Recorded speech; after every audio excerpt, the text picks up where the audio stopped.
La vidéo que tu t'apprêtes à regarder est un extrait d'une masterclass de plus de 12 heures où j'explique comment lancer, scaler un business en high ticket avec l'IA. Dans cette vidéo, j'explique 3 mécanismes économiques qui sont importants à comprendre afin de les implémenter dans son business pour optimiser nos chances de scaler, de développer notre business de ce fait bien plus facilement. Je m'appelle Thierry Stéphane pour les plus intimes. Général Makora. Sur cette chaîne, je parle principalement de business en ligne. Mais je parle aussi, ce qu'il faut bien que je le précise, afin que tu ne sois pas perdu dans cette vidéo, je parle aussi de tout ce qui pourrait être considéré bien plus fondamental d'un point de vue scientifique. Donc j'aime bien parler de méthode épistémologique, c'est-à-dire que j'aime bien parler de philosophie, d'histoire, d'astronomie, d'économie, de spiritualité. J'estime que ce sont des disciplines scientifiques. J'estime que toutes ces disciplines desservent à l'épistémologie et qu'au travers de l'étude de ces disciplines scientifiques, on peut comprendre des mécanismes qu'on peut ensuite implémenter dans notre business. Il était important que je le précise, car dans cette vidéo, de ce fait, je parle beaucoup d'histoire et d'économie afin de comprendre 3 mécanismes qu'il faut à tout prix implémenter dans son business. Je parle des croyances fondamentales à comprendre vis-à-vis d'un marché, vis-à-vis d'humains, dans une niche, comprendre leurs croyances fondamentales, comprendre leur psychologie. J'explique aussi un concept à avoir dans son business, ce que j'appelle le unfair advantage, c'est-à-dire avoir un petit dessert dans son offre marketing qui va ensuite nous permettre de faire en sorte que nos clients soient instantanément satisfaits suite à la signature du contrat à partir du moment de ce fait où ils décident de travailler avec nous, où il y a un terrain d'entente. Et je parle d'une 3e notion ultra importante en économie, c'est le levier. Et donc, du coup, je fais une démonstration sur ce qui est de la compréhension de l'histoire et de l'économie pour comprendre de manière très importante le levier, car c'est vraiment la chose la plus importante à assimiler, à comprendre, afin de l'implémenter dans son business. De ce fait, j'espère que cette vidéo te plaira, de telle sorte qu'elle t'encourage à regarder l'entièreté de la masterclass où je partage énormément de valeur. Le lien est en description de la vidéo, ou bien éventuellement que tu réserves un appel afin que nous évaluions la possibilité de travailler ensemble très prochainement.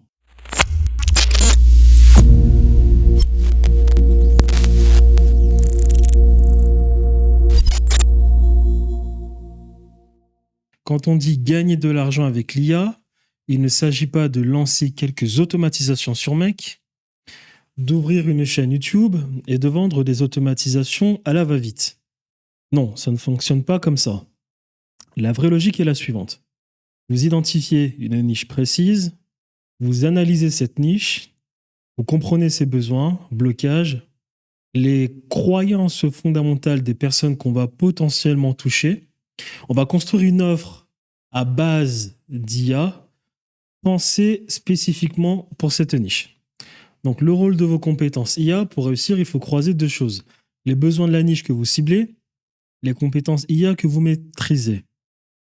Si vous n'avez pas encore de compétences, vous devez les apprendre. Et si vous êtes ici, regardez cette vidéo jusqu'à la fin, je vais vous montrer exactement quelles compétences IA développer pour bâtir une offre solide et crédible. Je donne un exemple. Lorsque je dis les besoins de la niche que vous ciblez, les compétences IA que vous maîtrisez. Je vais prendre l'exemple de l'e-commerce.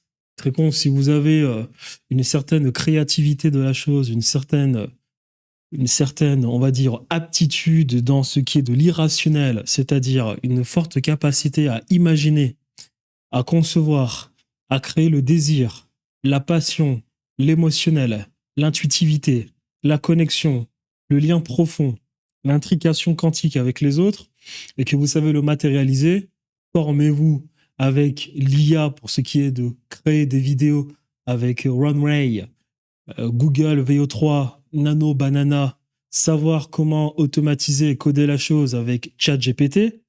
Et naturellement, vous allez voir des e-commerçants et leur dire que vous pouvez leur proposer une installation, une infrastructure IA pour que ces personnes puissent, pour que ces personnes puissent avoir en automatique des vidéos qui vont les aider à créer le maximum de publicité possible pour tout le temps nourrir leur création de contenu et leur publicité. D'accord? Et là, tout à l'heure, on l'a dit, les croyances fondamentales. C'est-à-dire qu'il y a le choix de la niche, il y a la validation de l'offre, mais avant la validation de l'offre, il y a les croyances fondamentales qu'il faut parfaitement analyser, les croyances fondamentales du marché, les croyances fondamentales de la niche, de l'avatar client qu'on va potentiellement toucher. Et à cela, on va ajouter un petit dessert à notre offre. Je ne sais pas si vous avez déjà entendu parler de ça, mais cela s'appelle le Unfair Advantage. C'est le nom que j'ai donné à ce qu'il faut composer, à ce qu'il faut ajouter comme dessert dans son offre.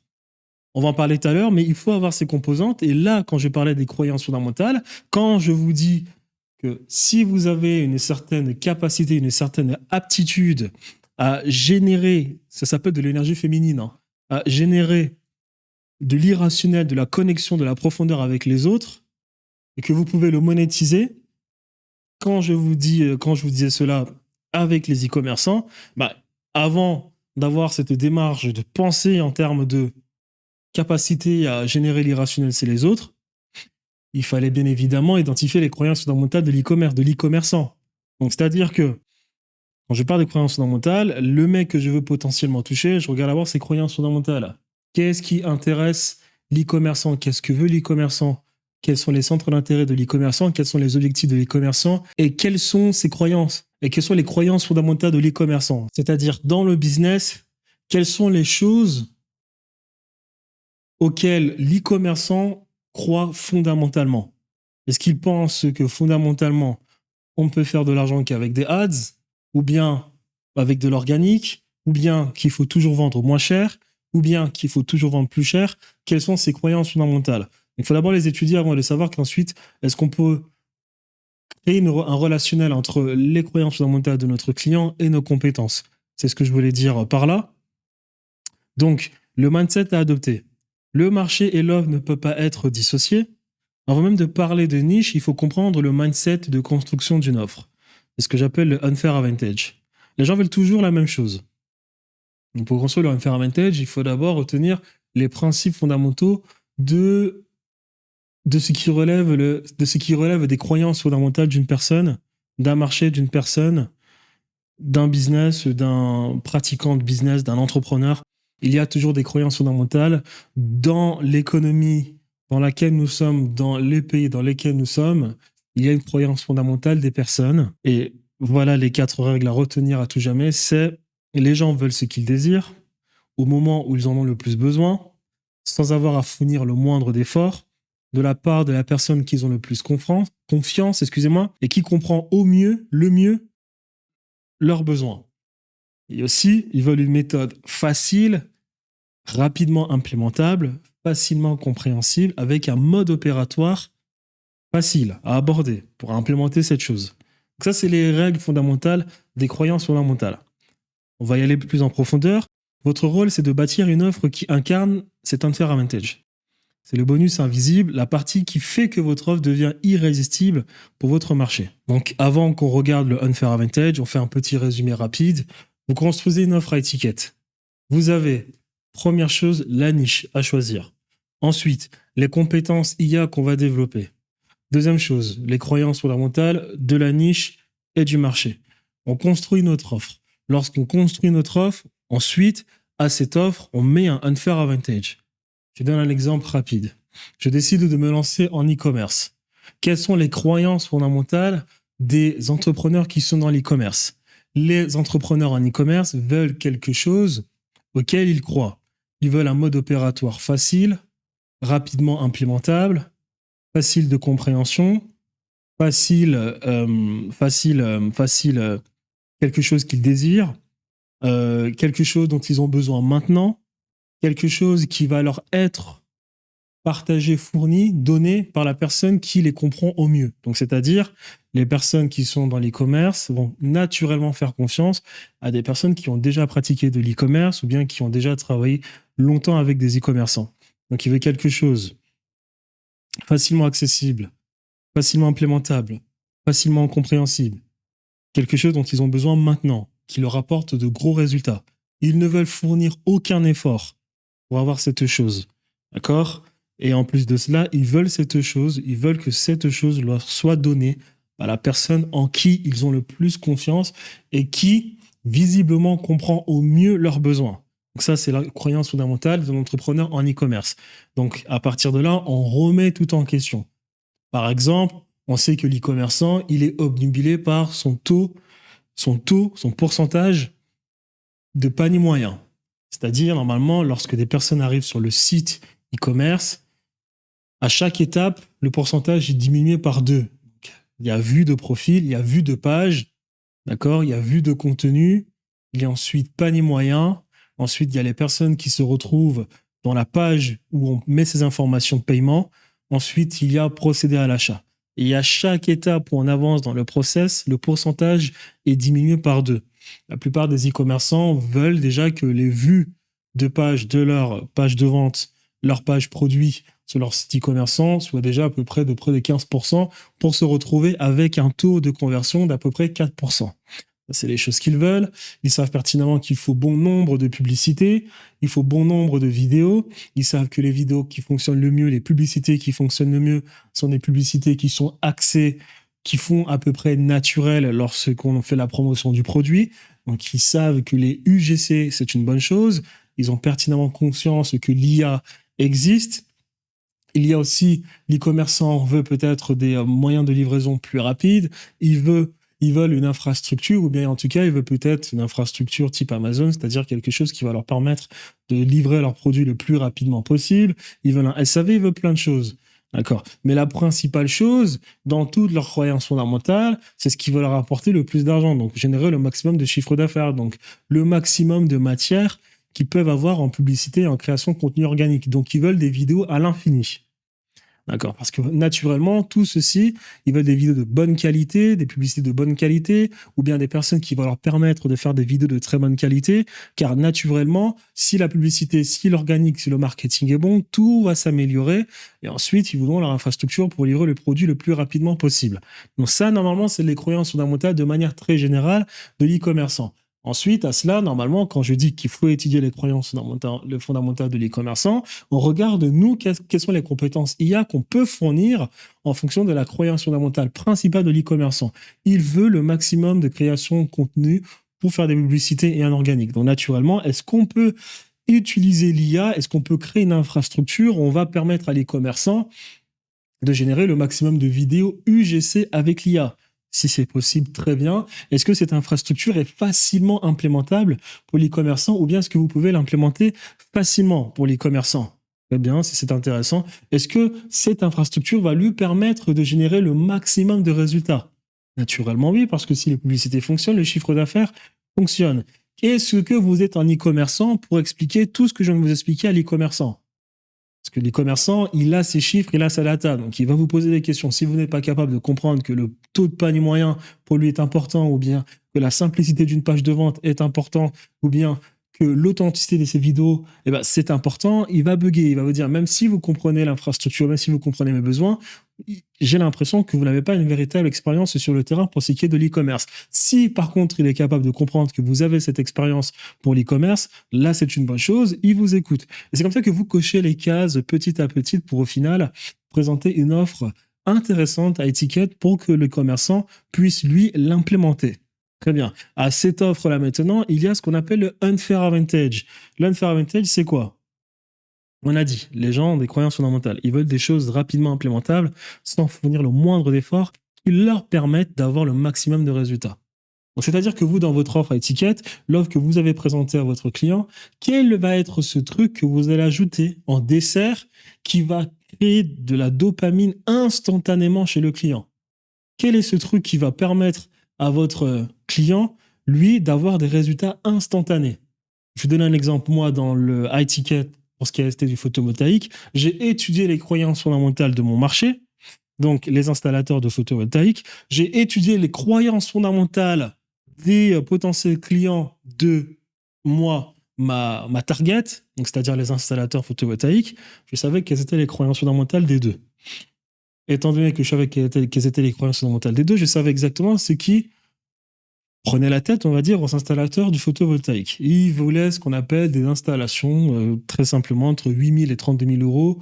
Ils voulaient le maximum de personnes qui étaient prêtes, qui voulaient là maintenant voir sur leur plafond, sur leur, comment on dit encore cela, j'ai oublié, l'installation de 8 à 9 panneaux photovoltaïques. Ils ne voulaient pas se casser la tête à filtrer des leads, à passer des appels, à sans arrêt convaincre les personnes, à leur expliquer le PTZ, le taux zéro, je ne sais plus comment ça s'appelle, et ils ne voulaient pas sans arrêt passer par ce long processus pour ensuite faire la vente. Donc, très bien, j'étudie les croyances fondamentales du marché, je sais exactement ce qu'ils veulent. Je vais vous le montrer tout à l'heure dans la masterclass, parce que j'ai fait la liste. Ensuite, je savais exactement ce que voulaient eux, par contre, les personnes, les propriétaires de maisons qui voulaient ces installations. Tout simplement, vous n'avez pas dépensé autant d'argent. Vous avez pertinemment conscience que l'État, lui, avait un rôle à jouer pour ce qui était d'installation de photovoltaïque. Donc, qu'est-ce que moi je fais derrière? J'ai construit une offre où je vais je vais créer le relationnel avec les personnes qui, elles, sont propriétaires de maisons et qui peuvent être intéressées pour ce qui relève de l'installation de photovoltaïque. Je vais mettre en place tout un processus de qualification de ces personnes. Donc, je filtre. Premier appel, deuxième appel, troisième appel, j'ai des setters, j'ai des closers, on parle, on se fait passer, même si j'ai pas le droit, on se fait passer pour les mecs qui installent du photovoltaïque. Bam! Ensuite, j'arrive, suite à 14 jours d'entretien avec des personnes qui, elles, sont d'accord avec nous pour installer là le photovoltaïque parce qu'on s'est fait passer pour un installateur alors qu'on n'a pas le droit, mais on l'a quand même fait. Hein, économie de domination, il faut aussi toujours un peu tricher. Hein, c'est les règles fondamentales d'une économie dont on a parlé tout à l'heure, l'économie de la domination, l'économie verticale, l'économie patriarcale, l'économie productiviste, l'économie non régénératrice. Donc à partir de là, on a une liste de personnes qui, elles, veulent bien qu'on installe les panneaux photovoltaïques. Qu'est-ce qu'on va faire? On va aller contacter les installateurs du photovoltaïque et puis on va leur dire, tenez, regardez, on peut travailler avec vous. On a des personnes, même d'ailleurs, si vous signez avec nous, on a directement des personnes qui sont prêtes à lancer les démarches instantanément pour une installation de photovoltaïque. Je dis, tiens, c'est intéressant, ok, qu'est-ce que c'est ces histoires? Hop, vous mettez en place tout le processus d'acquisition, setting, closing pour vous entretenir avec ces installateurs photovoltaïques. Et étant donné qu'avec ces personnes, il faut toujours montrer patte blanche, vous avez le choix. Soit vous leur montrez des vidéos, tout un process qui a été enregistré pour leur montrer de A à Z comment vous avez, avec un de vos clients, réussi à leur permettre de faire cette installation de photovoltaïque dès la signature du contrat à 15 000 € avec cet installateur du photovoltaïque, ou bien vous leur donnez trois contacts que vous avez vous-même travaillé avec vos équipes pour qu'ils puissent ensuite, eux, les contacter et voir que ils s'entendent directement avec le propriétaire de maison, le propriétaire de maison disant même que oui, je sais qui vous êtes, on s'est entretenu, etc. Quand est-ce que vous venez installer le panneau photovoltaïque? L'installateur est surpris, il dit ah bah tiens, c'est super, vous avez en fait fait tout le travail à notre place. Oui, c'est exactement ça. Ok, signons, travaillons ensemble. Donc moi d'ailleurs, le unfair advantage, c'est quoi? Ça a été de faire une équipe. Je vous dis ça comme ça a été très difficile, hein. C'est très épuisant. Mais bon, quand même fait un pic à 140K. Ça a été très difficile, mais je vous dis ça comme ça, en fait, qu'est-ce qu'on a fait? On a mis en place tout le processus pour justement se faire passer pour les mecs du photovoltaïque. L'unfair advantage était ici tout simplement qu'à la signature du contrat, la même semaine, ils ont une signature et signent un client. C'était ça l'unfair advantage. Donc on a été capable de leur apporter un shot de dopamine instantanément. Voilà. Et là, on va d'abord lire l'unfair advantage et on va prendre ensuite d'autres exemples. Et ça, si vous réussissez à avoir ce dessert qui rend votre offre unique dans votre offre à étiquette, c'est gagné. Amazon, en e-commerce, leur unfair advantage, pour ce qui est du B2C, même s'ils ne sont pas rentables avec, c'est de livrer instantanément les produits. Vous avez acheté sur Amazon, si vous êtes dans la bonne ville, Amazon vous livre le produit la même journée. Unfair advantage. On va voir ça tout de suite. Il y a une panoplie d'unfair advantage.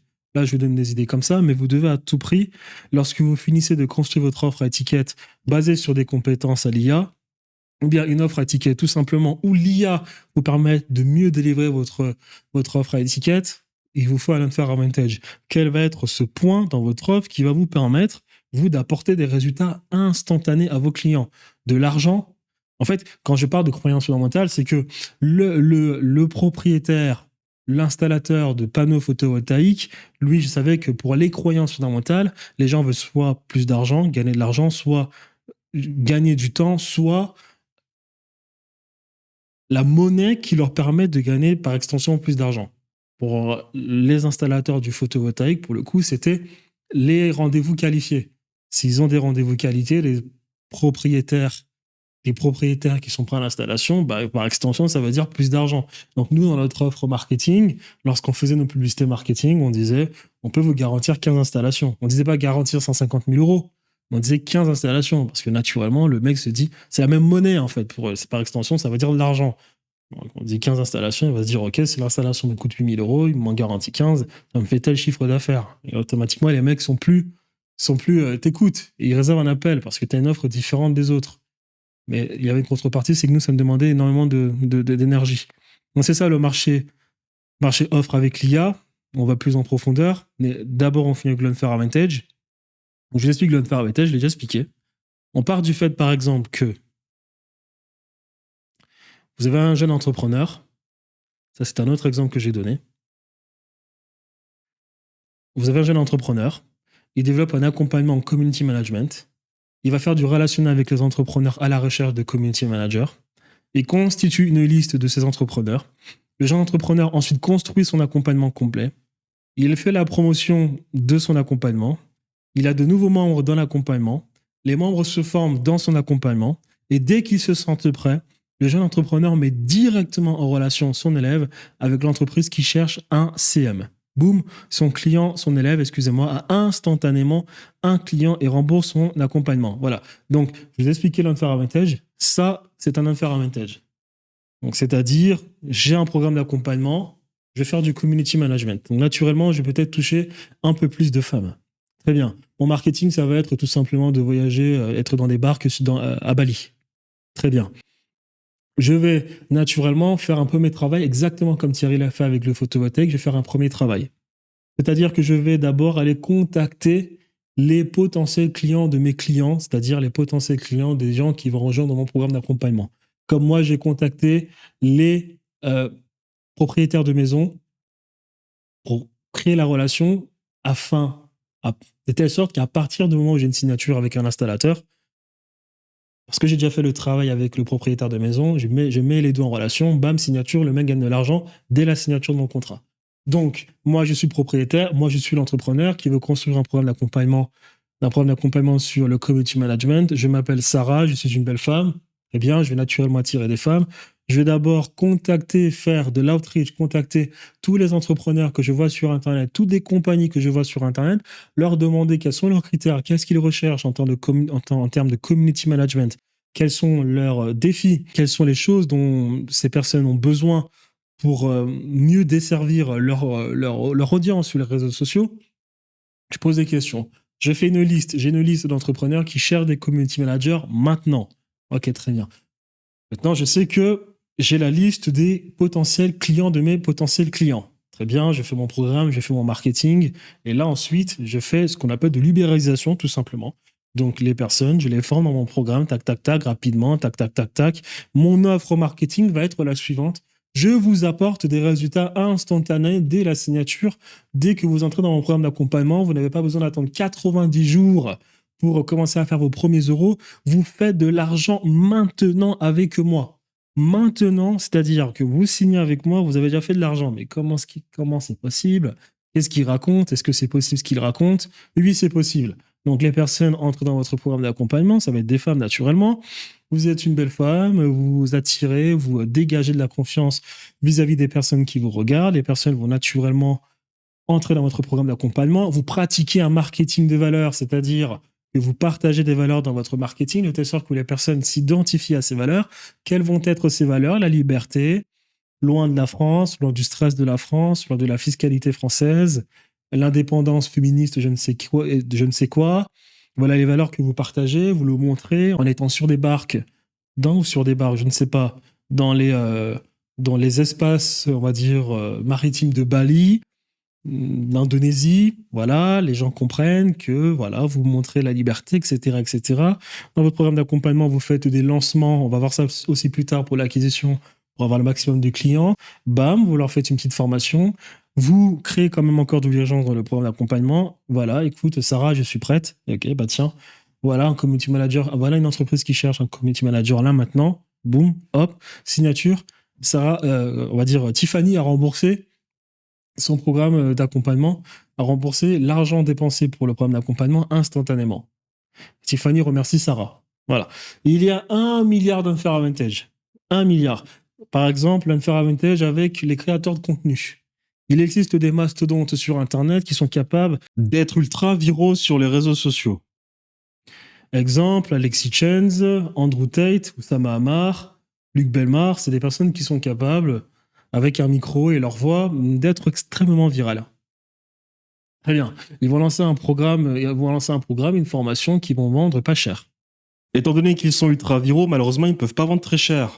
On l'a dit, expliqué en début de vidéo pour ce qui est du marketing. Marketing B2C, c'est différent du marketing B2B.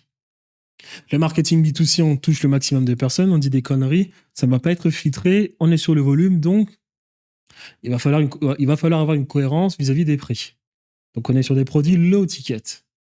Et à ces personnes qui vont rejoindre le programme d'accompagnement, on va avoir une offre où on va leur dire clairement, si vous venez, vous rejoignez le programme, vous allez faire de l'argent de manière instantanée. Pas dans 90 jours, pas dans 60 jours, pas dans 30 jours, maintenant. Comment c'est possible? Nanani, nanana. Donc, d'abord, vous allez payer le programme d'accompagnement, normalement, et vous allez voir ce qui va se passer dedans. Vous payez le programme d'accompagnement, tac, c'est fait.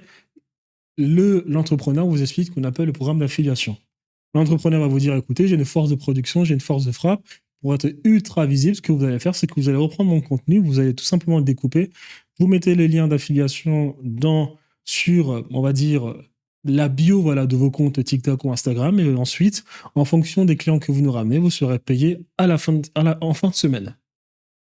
Voilà comment, instantanément, les personnes qui ont rejoint la formation de l'entrepreneur en question se mettent à faire la publicité pour l'entrepreneur en question et cet entrepreneur gagne de l'argent et son client, donc le membre de la formation, a gagné de l'argent de manière instantanée.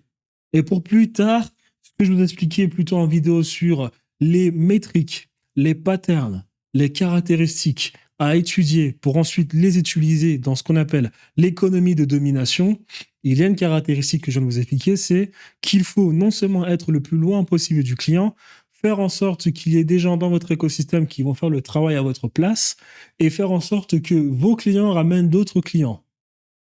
On va voir ça plus tard. Mais c'est les caractéristiques à avoir dans une économie de domination, une économie militarisée. D'accord? Dans un business militarisé, vous êtes loin de la chaîne, les gens font le travail à votre place, vous avez le plus de leviers possible, mais en plus de ça, vos clients, vos membres, c'est-à-dire les membres de votre équipe vous ramènent des clients, ils font tout le travail, mais surtout, vous utilisez la force de production de vos membres d'équipe naturellement pour faire le travail, mais vous utilisez aussi la force de production de vos clients pour faire le travail de ramener d'autres clients. Ça, c'est la beauté de l'affiliation où la force de production est de zéro parce que les gens qui vous ont payé vont, en plus de cela, vous ramener des clients. C'est exactement comme ce qui s'est passé avec l'esclavage, ce qui s'est passé avec l'Angleterre, la Hollande, la France, le Portugal, où on prenait la force de production des personnes, elle était à zéro, et cela nous permettait de nous enrichir pour ensuite, grâce à cette accumulation primitive du capital, développer un nouvel appareil de production dans notre écosystème, développer l'entreprise ou bien aller plus loin dans d'autres secteurs du business, de l'économie, ou bien tout simplement faire du management en étant le plus loin possible de la chaîne, mais ça, on le verra pour plus tard. Un autre unfair advantage, et ça, on va lire ce texte-là. Ça, c'est le cas que j'expliquais pour moi.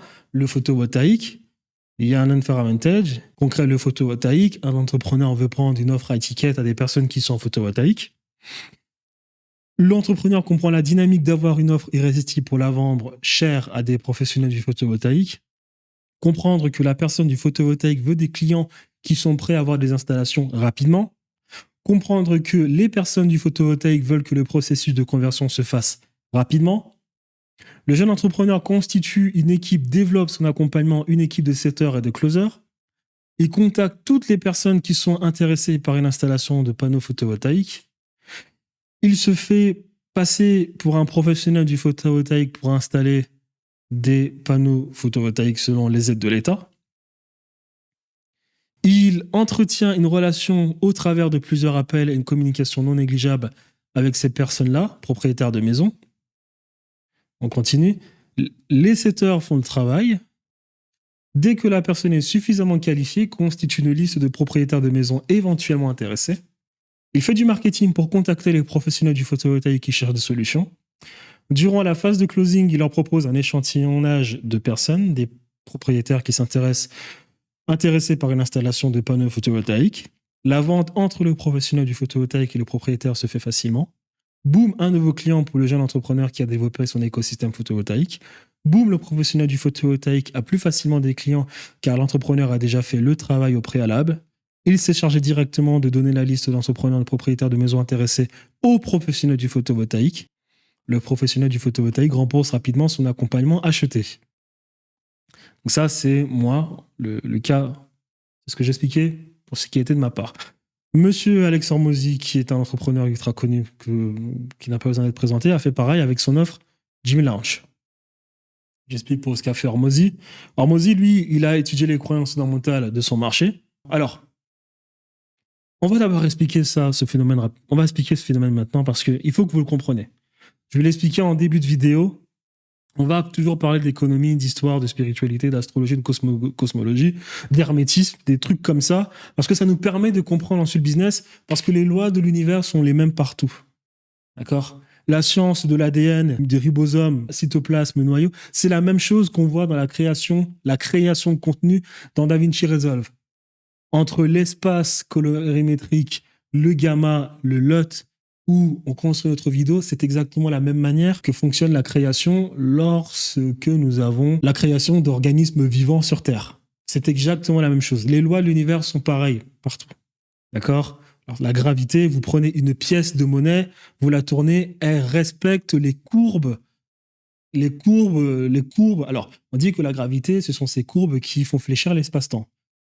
La pièce de monnaie va justement tourner en fonction de ces courbes qui reflètent ce qu'on appelle le phénomène de gravité, de la même manière que la Terre tourne selon justement cette gravité-là. Donc les lois, ce qui est en haut est exactement ce qui se passe en bas, ça c'est de l'hermétisme, mais ça n'a pas commencé avec les Grecs, cela a été dit par les Égyptiens, par un dieu qu'on appelait un savant qui a été divinisé, qui s'appelle Thoth, Djerouti, qui l'avait déjà expliqué, tout ce qui se passe en haut, bien, il se passe la même chose en bas, tout ce qui se passe en bas passe la même chose en haut. Donc le meilleur moyen de comprendre ce qui se passe dans notre vie, c'est de comprendre ce qui se passe dans le ciel, de comprendre ce qui se passe dans l'univers.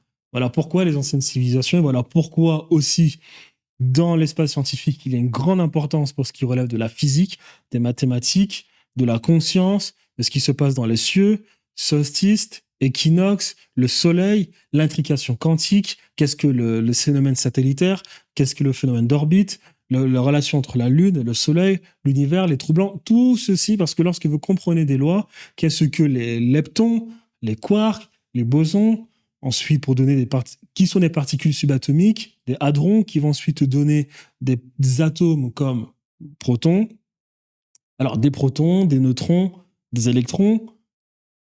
Selon des pressions de conditions de température, vous avez ensuite la création de la matière. Lorsque la pression et la température diminuent, vous avez des nomenclatures carbonées qui s'accumulent, qui auraient été de l'énergie figée, c'est-à-dire des photons qui sont entrés dans une interaction nucléaire. Toutes ces conneries-là nous permettent ensuite, lorsqu'on est capable de faire une interprétation scientifique selon des méthodes épistémologiques, on peut ensuite se servir de notre compréhension de l'univers, du monde, du cosmos, de l'univers, pour ensuite transposer ces lois-là dans la nature et transposer ces lois-là dans notre quotidien. C'est pareil partout. C'est les lois de l'univers, une fois comprises, on peut les implémenter partout. C'est d'ailleurs même ce qu'est la science, c'est-à-dire comprendre ce qui est en haut pour l'utiliser à notre guise afin de mieux vivre sur Terre, selon ces lois de la nature qui sont les mêmes par rapport aux lois du cosmos, tout en étant respectueux de la nature, c'est-à-dire lui permettre aussi de se régénérer. Bon, le message a été un peu détourné à cause de ce que je vous expliquais plus tôt en vidéo, lorsque je vous parlais des anciennes civilisations qui, avant, avaient une économie circulaire, auto-régénératrice, ou bien en tout cas régénératrice, pour ensuite se faire piller par les nomades qui, eux, ont une économie productiviste, c'est-à-dire toujours produire, encore plus produire, ne pas laisser la nature se régénérer, reproduire jusqu'à épuiser la nature, épuiser un sous-sol pour ensuite aller ailleurs. Et en plus de cela, avoir certaines valeurs comme le pillage et l'appropriation, la violence et les razzias. Très bien. Donc à partir de là, il y a un phénomène que j'ai besoin que vous compreniez avant de vous parler de hormosie. Quand on dit tout ce qui est en haut est en bas, tout ce qui est en bas est en haut. Lorsque vous analysez l'économie de manière générale, très bien, lorsque vous analysez la rythmique du capitalisme, l'accumulation primitive du capital, vous allez vous rendre compte que, d'accord, ceux qui font le plus d'argent, je l'ai déjà expliqué, ces gens gagnent de l'argent sous la forme de rente. C'est-à-dire que lorsque vous regardez les personnes qui se sont énormément enrichies, bizarrement, ces personnes ensuite vont vite s'empresser de faire le business de la banque, le business de la monnaie, le business directement des politiques, le business de l'énergie.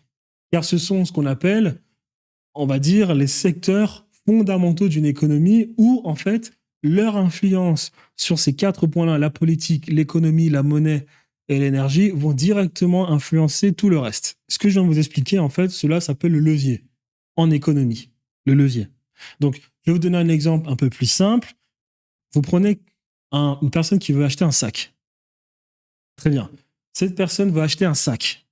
Elle va aller sur un site Shopify. Ou bien elle va acheter, on va dire, des sous-vêtements. Elle va aller sur le site de Skims, de Kim Kardashian.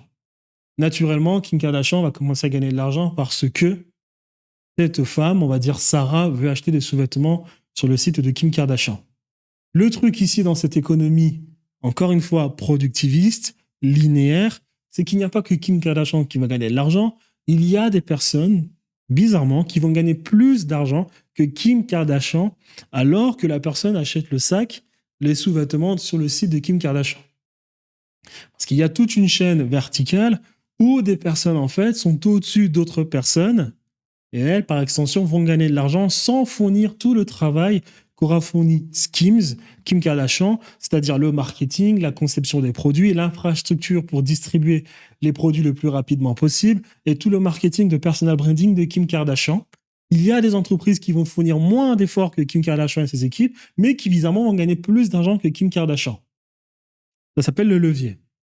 Très bien. Donc, qu'est-ce qui se passe? La personne, Sarah, qui achète des sous-vêtements chez Kim Kardashian, elle, comment est-ce qu'elle fait pour être visible vis-à-vis de Sarah? Elle utilise les réseaux sociaux, mais en plus de ça, elle a besoin d'une plateforme qui va héberger son site internet comme Shopify. Donc, naturellement, lorsque Kim gagne de l'argent, Shopify gagne de l'argent sans fournir le moindre effort. Et en plus de ça, en prenant des commissions. Or, il existe plusieurs Sarah.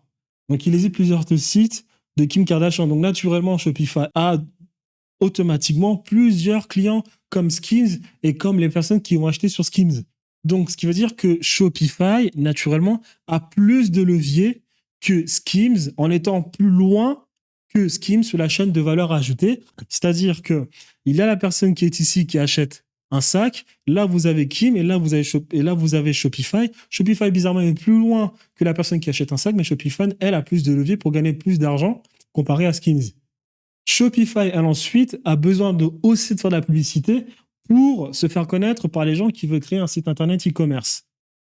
Donc, naturellement, Shopify va faire sa publicité sur les plateformes, les réseaux sociaux comme Facebook.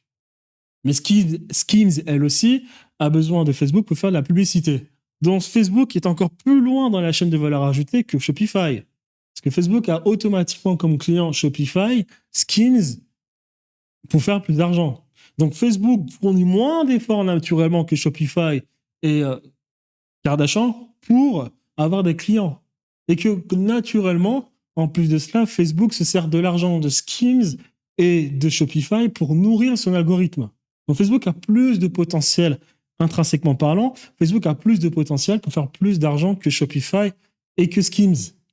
Et en plus, je vous ai expliqué cela. Il y a des règles à comprendre en économie. Dans cette économie-là, je vous ai dit tout à l'heure qu'il faut trouver le moyen de faire en sorte que vos clients vous ramènent des clients tout seuls et que vos clients font le travail pour ensuite vous permettre d'optimiser votre écosystème, ce que fait Facebook.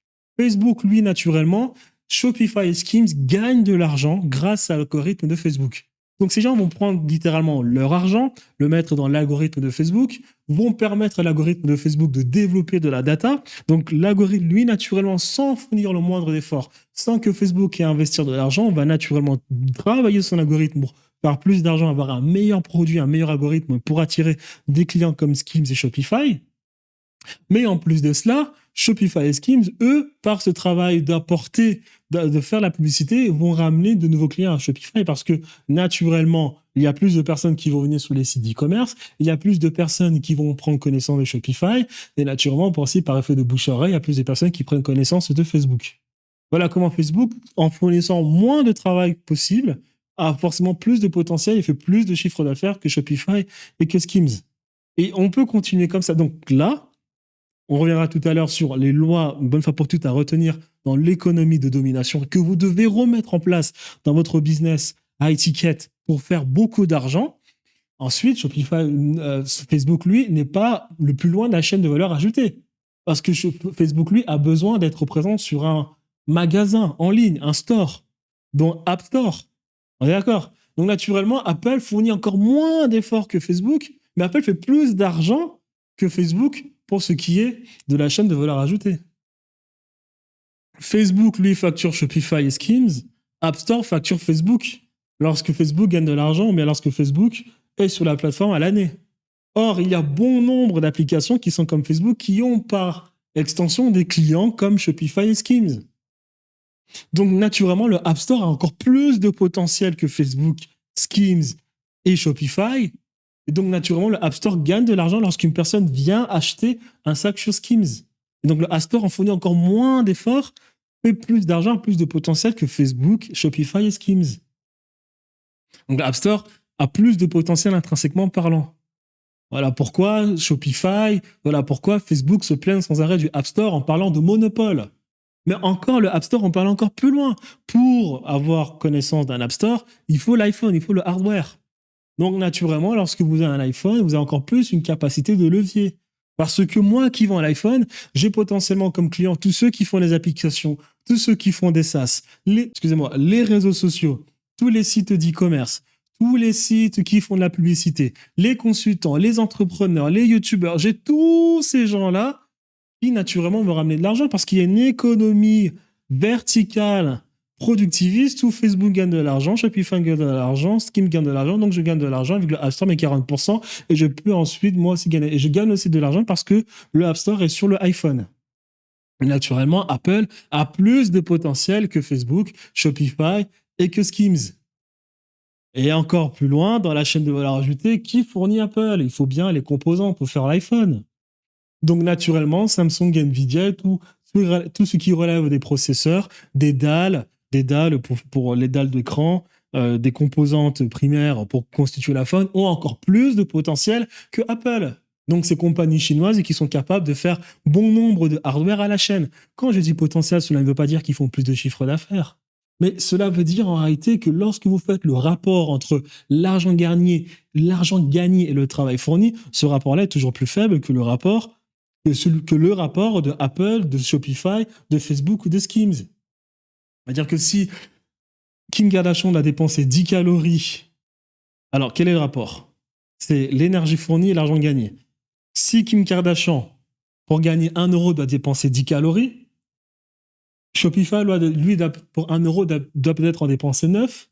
Facebook doit peut-être dépenser 8 calories. Le App Store, 7 calories. L'iPhone, 6 calories. Et les compagnies chinoises, 5 calories.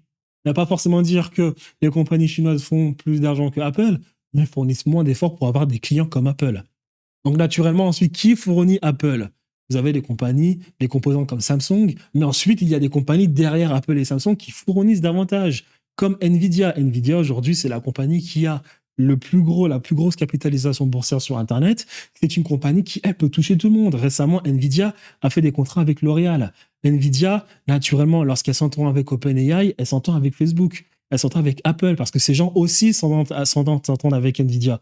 Donc Nvidia, naturellement, a plus de potentiel, a plus de levier que toutes ces compagnies que je viens de vous citer parce que Nvidia a le potentiel, par son influence, de toucher Apple, Samsung, Sony, OpenAI, Skims, Shopify, parce que c'est un marché où les gens sont interdépendants. Exactement comme la crise des subprimes, où lorsqu'une banque tombe, Lehman Brothers, tout le monde tombe. Nvidia, lui aussi, a besoin encore de composants plus bruts, comme les compagnies taïwanaises. Ces compagnies taïwanaises sont ensuite des industries. Donc, qui dit industrie? L'industrie est une est un marché économique dit lourd. Cela veut dire qu'il faut de gros investissements pour créer une industrie. Donc, il faut de l'énergie pas chère, il faut du cash. Donc, déjà de 1, l'industrie va être fournie par celui qui vend l'énergie, Total, Shell, Exxon, Aramco. Donc, naturellement, ces gens vont toucher, en fournissant le moindre effort, vont toucher Taïwan, Nvidia, Apple, Facebook, les compagnies chinoises, Shopify, parce que ces gens ont besoin d'électricité pour faire tourner leur data center, ont besoin d'électricité pour faire tourner leur clouding, ont besoin d'électricité pour construire le hardware, ils ont besoin d'énergie.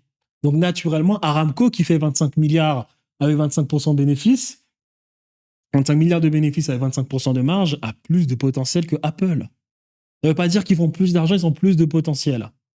Mais pour construire ces industries lourdes, pour construire ces industries, pour générer cette énergie, il faut du cash, puisque c'est des industries très lourdes. D'ailleurs, vous avez la banque. C'est la banque qui donne du cash pour cette industrie pour ensuite construire toute l'industrie. Donc, naturellement, JP Morgan a encore plus de leviers que Apple, Aramco, les compagnies pétrolières, l'énergie, Shopify, OpenAI. C'est comme ça que vous avez des compagnies bancaires qui, en réalité, elles, dépensent 2 calories pour faire 1 euro. Encore une fois, ça ne veut pas dire qu'ils font plus d'argent, mais ils fournissent le moindre d'efforts. Donc, ils sont le plus loin possible de la chaîne de valeur. Et après, ils ont le pouvoir pour générer les politiques. Mais ensuite, derrière ces banques, vous avez celle qui crée la monnaie, la banque centrale, qui, elle, tourne avec la politique pour faire des choses dont elle n'a pas le droit. Elle n'a pas le droit de racheter la dette des banques, donc elle va créer une entreprise privée qui, elle, va racheter la dette des banques. Et ensuite, il faut se poser la question de savoir qui contrôle ces gens. Donc, c'est comme ça que, naturellement, il y a des patterns que vous devez reconnaître dans l'économie et que vous devez rédupliquer dans votre business. Donc, je répète, 1, la force de production de 0. Comme je l'ai expliqué avec l'affiliation, les gens doivent faire le travail à votre place. C'est comme ça que l'Angleterre s'est enrichie. C'est comme ça que la France s'est enrichie. La Hollande s'est enrichie lorsqu'ils ont pratiqué l'esclavage. Ça n'a pas commencé avec eux. C'est comme ça que les Grecs en Bulgarie, à Thrace, faisaient de l'argent. Les Romains faisaient de l'argent. Les Assyriens, les Babyloniens faisaient de l'argent. Je vous ai expliqué philosophiquement parlant, ça a été dit par les Égyptiens, Hippou-Our, 4e dynastie égyptienne. Ça a été écrit dans les textes des pyramides, Saqqara. Ça a été écrit dans les chroniques de guerre égyptiennes face à tous les envahisseurs sémites. Ça a été ensuite écrit dans les universités africaines, Gao, Tombouctou, Djenné, Sankouré. Ça a ensuite été écrit, ça a été ensuite été traduit. Et puis, le savoir a été du coup été connu par les Arabes, les Ottomans et les Perses. Vous avez ensuite eu des savants comme Ibn Khaldoun au XIVe siècle, et ensuite, plus tard, vous avez ensuite Marx, Durkheim, Comte, Montesquieu, Voltaire, Hegel, Kant, Adam Smith, Hayek, Schumpeter, Ricardo, qui vont tous écrire la même chose, alors qu'ils n'ont rien inventé. C'était des choses qui étaient déjà écrites il y a 5000 ans, qui vous disent tous la même chose. Il y a une dialectique entre le nomade et le sédentaire, celui qui travaille et celui qui pille le travail de celui qui travaille. C'est peut-être compliqué comme ça, mais sachez que nous, en dropshipping, on avait ce cas-là. Il y a des jeunes Français qui travaillaient dur, comme moi, en dropshipping, qui faisaient de l'argent, et il y avait des vampires qui étaient à Dubaï, qui attendaient comme ça, et qui avaient réussi à faire du capital en volant le marché français, en volant les petits Français. Avec ce capital, ils étaient là comme ça, ils se la coulaient douce, et en étant en train de se la couler douce, ils attendaient qu'un mec dans sa chambre, qui a suffisamment travaillé, trouve un produit gagnant. Ils sont là comme ça avec leur radar en train d'attendre que ce produit gagnant se manifeste au travers de la publicité, donc l'argent qui est dépensé par la personne qui a durement travaillé. Dès qu'ils détectent le produit, qu'est-ce qu'ils font? Ils prennent toute leur force de production, ils pillent le marché, ils capturent toutes les forces de production. Dans notre jargon à nous, c'est le marketing. Tu n'as pas besoin de payer cher, donc c'est-à-dire les influenceurs. Ils s'accaparent toutes les forces de production des influenceurs. Ils tuent le marché, ils tuent le produit gagnant de la personne qui a travaillé dur pour faire son business.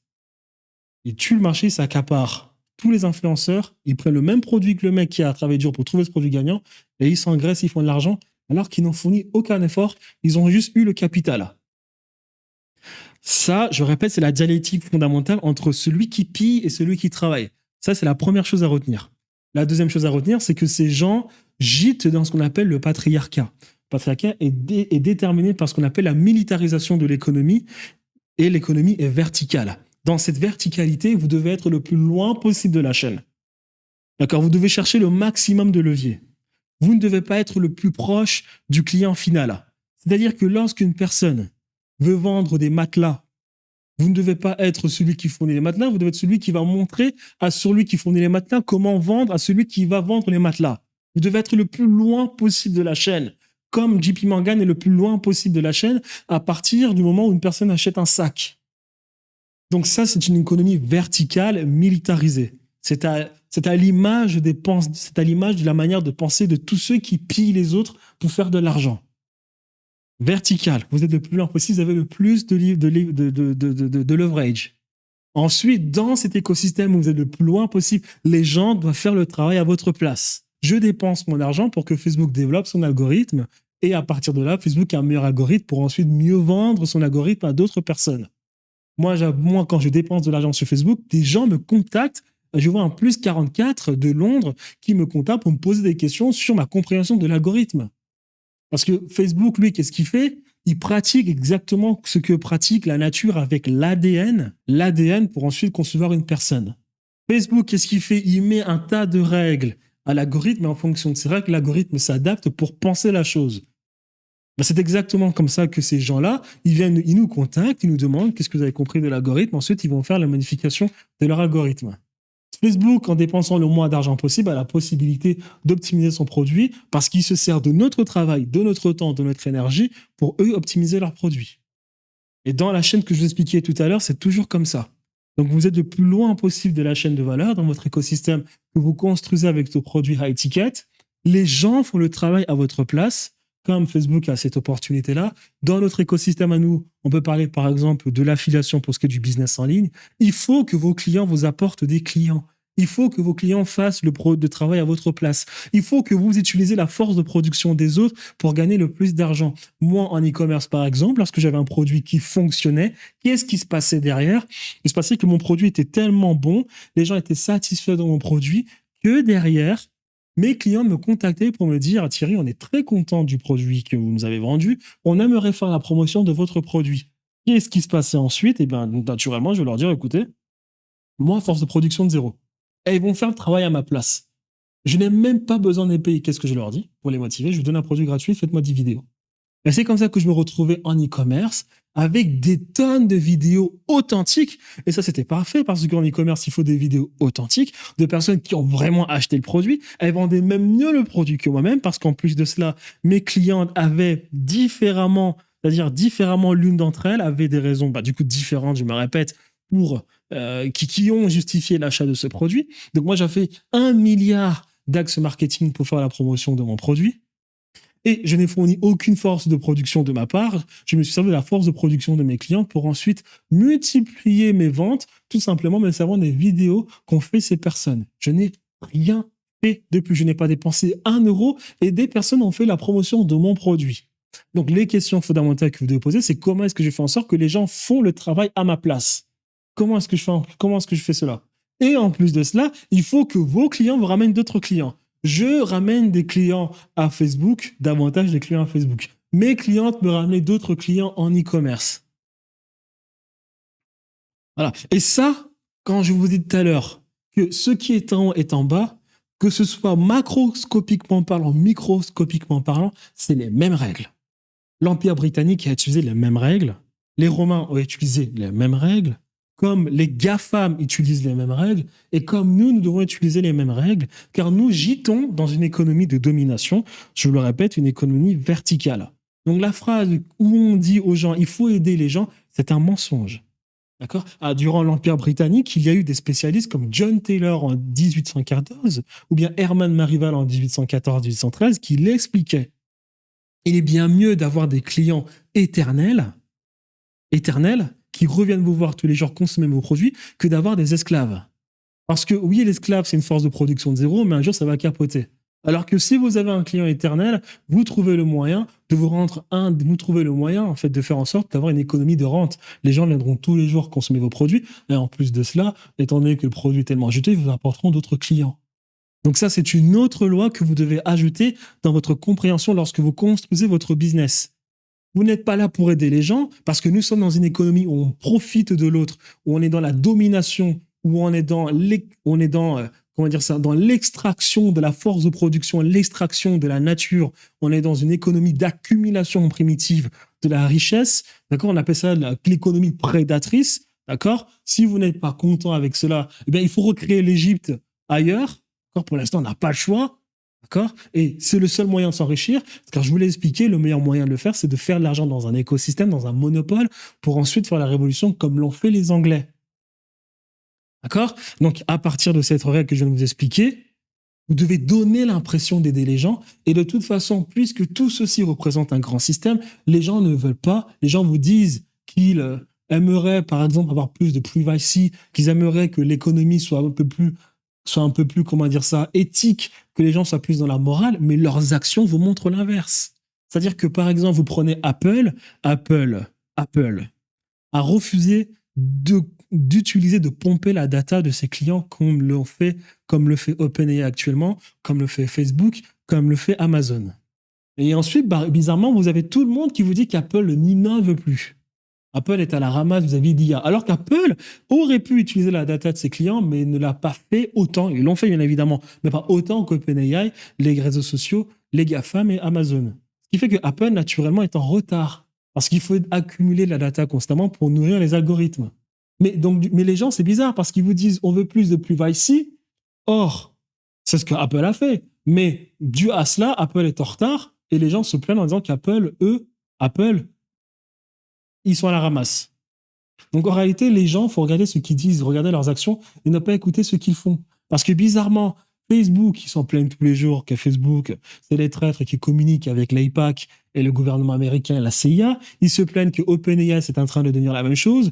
Ils se plaignent que Jeff Bezos c'est quand même bizarre, mais ils ne se gênent pas tous les jours d'utiliser les produits de ces gens et d'être contents d'utiliser les produits de ces gens et ne peuvent pas se passer des produits de ces gens.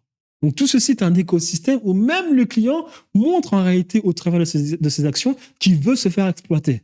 Donc à partir de là, vous retenez une bonne fois pour toutes ces règles que vous devez mettre dans votre business. Vous devez être le plus loin possible de la chaîne de valeur. Vous ne devez pas être celui qui va faire le travail à la place des gens. Vous devez être celui qui enseigne à celui qui va montrer, à celui qui va montrer, à celui qui va montrer comment faire le travail à la personne qui est le client final de la chaîne de valeur ajoutée. Première chose, vous devez être le plus loin possible dans la chaîne de valeur. Vous devez être celui qui a le plus de leviers.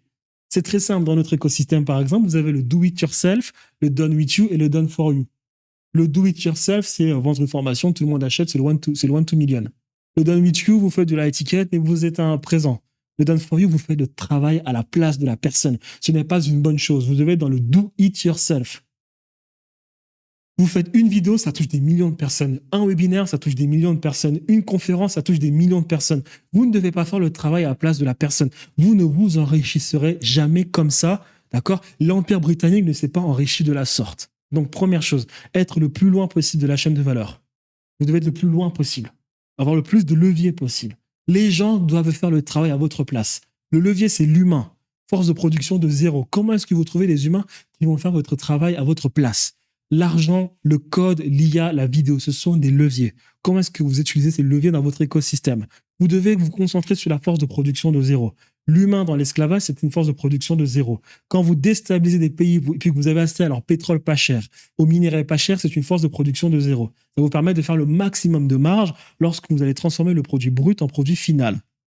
Très bien. Donc, vous utilisez la force de production des autres. Les autres doivent faire le travail à votre place, que ce soit vos membres d'équipe ou bien vos clients. Ils doivent faire le travail à votre place. Vous donnez l'impression à ces personnes que vous allez les aider, alors qu'en réalité, vous créez une dépendance chez ces personnes. On répète ce qu'a dit Herman Merival, John Taylor, ou bien ce que fait Apple. Tout le monde est content d'Apple, tout le monde aime Apple. Mais bizarrement, tous les 3 ans, le MacBook fonctionne de moins en moins bien. Bizarrement, tous les 3 ans, le iPhone fonctionne de moins en moins bien.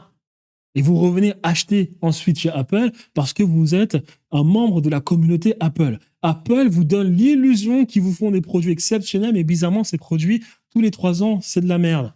Comment vous allez faire en sorte, vous, dans votre écosystème, de faire en sorte que les gens reviennent, continuent d'acheter? Comment vous développez la LTV de votre produit?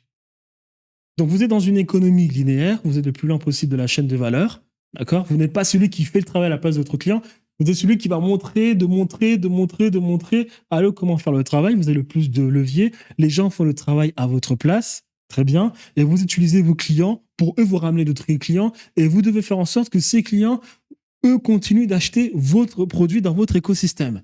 Vous faites cela dans l'économie de l'extraction de l'accumulation primitive de capital, l'économie prédatrice, l'économie où on se sert des autres, vous êtes riche.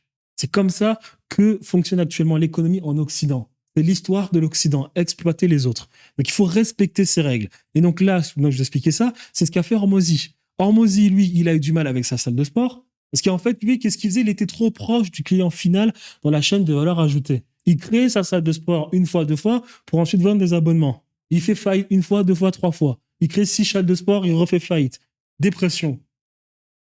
Jusqu'à ce qu'un mec lui explique, je pense que c'est le roi des binaires de ClickFunnels, qui lui explique, Russell Brunson, qui lui explique, mais qu'est-ce que tu fais? Mais t'es trop proche du client final. Toi, tu dois montrer au propriétaire de salle de sport comment faire une salle de sport. Tu dois être loin du client final. T'es trop proche, là. Donc, t'as pas de levier. Le mec qui crée Gym Lounge, où il montre justement au propriétaire de salle de sport comment faire, comment développer des salles de sport. Et en plus, en le faisant, il avait un unfair advantage. C'est-à-dire que le mec avait parfaitement identifié que les gens qui viennent dans les salles de sport, ces personnes veulent, on répète, je veux quelque chose maintenant, je veux que ce soit facile, je veux que le bénéfice soit très significatif, que ce soit facilement compréhensible, facilement implémentable et que cela me soit donné par la personne qui me comprend le mieux. Donc ces personnes voulaient perdre du poids sans fournir aucun effort et que ce soit un coach de sport qui a un beau corps qui leur explique comment le faire. Qu'est-ce qu'a fait Hormozy? Hormozy, il a créé un pack à étiquette où il y avait tout ce qui relève de compléments alimentaires pour donner l'impression, pour expliquer ensuite aux propriétaires de salles de sport qu'il faut donner l'impression aux clients qui vont s'abonner aux salles de sport, qui vont perdre du poids instantanément grâce à ce pack de produits alimentaires et vous faites un pas pour gonfler vos produits de telle sorte que ce soit un produit high ticket. Très bien. Qu'est-ce que Hormozy fait ensuite? Si vous retenez ce que je vous expliquais par rapport à l'Intermetage, il construit cette offre à étiquette. Il fait ensuite le relationnel entre celui chez qui se fournit pour avoir les compléments alimentaires et celui qui a l'offre de salle de sport. Hormozy crée son offre à étiquette, il explique aux gens ce qu'il faut faire et qu'est-ce qu'il fait ensuite? Il dit je vais t'apporter des clients de manière instantanée. Hormozy permettait à ces gens de générer 21 000 € la première semaine. Mais qu'est-ce qu'il fait? Il dit on va pas aller plus loin. Tu reprends toute la liste des personnes qui sont déjà abonnées dans ta salle de sport, tu leur proposes cette offre à étiquette, c'est-à-dire un pack de produits où on leur donne l'impression que c'est grâce à ça qu'ils vont perdre du poids sous forme de challenge de 30 jours. À cela, tu vas leur donner un programme alimentaire en disant tiens, c'est stylé, tu peux manger correctement sans pour longtemps te priver. Et en plus de ça, tu as un coach sportif. Les gens qui étaient là, qui venaient s'abonner, qui venaient souscrire à des programmes, à des abonnements mensuels dans la salle de sport, d'un coup se mettent à acheter des packs à 1 500 €, 2 000 € d'un coup. Le propriétaire de salle de sport est content parce que instantanément, il se fait 21 000 €. Hormozy, lui, il a signé une offre à étiquette et lui aussi se fait de l'argent de manière instantanée. Donc, il a eu son unfair advantage où il était capable d'apporter de l'argent instantanément au propriétaire de maison et il a respecté les règles primitives, les règles primordiales du modèle économique de l'Occident. Être le plus loin possible de la chaîne de valeur, la force de production, on utilise la force de production des autres gratuitement. Cette force de production des autres nous permet aussi, ils nous ramènent d'autres clients. En plus, eux, ils restent avec nous, continuer de consommer nos produits. On est le plus loin possible du client final dans la chaîne de valeur et on a le maximum de levier. Et en plus de cela, parce que les économies occidentales sont des économies qui ont connu l'industrie, ce sont des économies où il faut vendre cher. Donc, on parle de high ticket parce que ces économies ont connu l'industrie. Et l'industrie, je vous ai déjà expliqué que par bon nombre de raisons, le fait de transformer un produit brut en valeur ajoutée, cela nous permet de vendre cher. L'industrie, à cause de son coût de maintenance, fait gonfler les prix. Faire gonfler les prix, faire gonfler les prix veut dire qu'il faut faire gonfler le prix de la monnaie.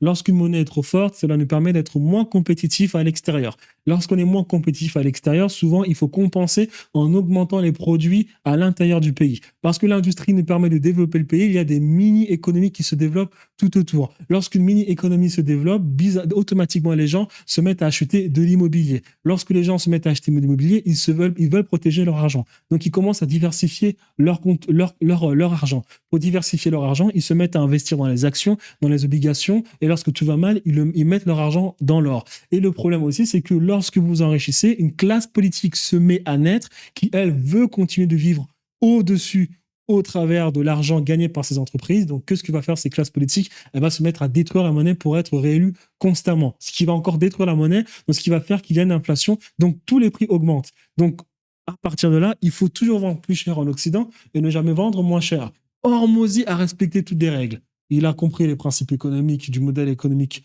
occidental, être le plus lent possible de la chaîne de valeur par rapport au client final, utiliser la force de production des autres, avoir le plus de levier en étant le plus lent possible de la chaîne de valeur, avoir un unfair advantage et vendre des offres à étiquette. Je pense que je vous ai parfaitement expliqué l'unfair advantage, même si cela était long.